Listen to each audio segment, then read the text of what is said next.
The Glass City and the Memory Thief. In the heart of a city where rain never stopped, a man named Kale ran a tiny antique shop that nobody seemed to notice. The city itself was strange. Its skyline seemed to shift overnight, streets rearranging like puzzle pieces, and shadows that sometimes moved against the wind. Kale had always thought of it as a quirk, until the night a clock in his shop ticked backward for the first time. That night, a woman appeared in his doorway. She wore a coat made of shimmering threads, like the night sky stitched into fabric, and she held an hourglass with sand that glowed like molten gold. "Kale," she said, "you've been chosen." He blinked. Chosen? For what? To fix a timeline.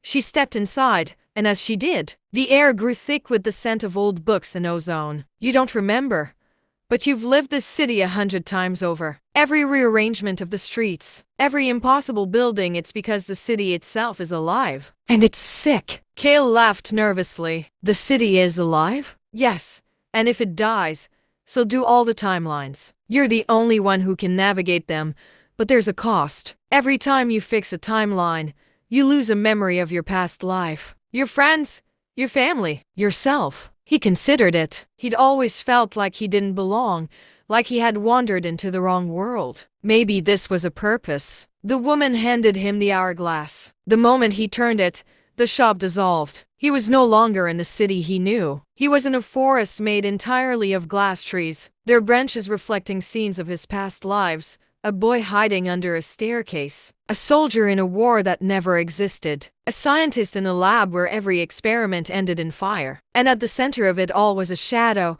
shifting, waiting. "You have to confront it," she said. "It's the memory thief, the one who rearranges reality to feed on forgotten lives." Kale stepped forward, and the shadows split into countless versions of him. Each one whispered a different choice, a different regret. One said, "Run and hide." Another said, "Fight, or everything ends." He realized then that the shadow was not just an enemy, it was him. Every time he had doubted himself, every time he had forgotten a promise, it had grown stronger. He clenched the hourglass. "I remember enough," he said, and poured the sand over the shadow. It screamed, cracking the forest like broken glass. The echoes revealed doorways to infinite cities, infinite versions of the world, all needing repair. Kale knew this was only the beginning, and yet, for the first time, he felt alive. He had a purpose greater than any life he had lived, a story that would never truly end. Because some stories, he realized,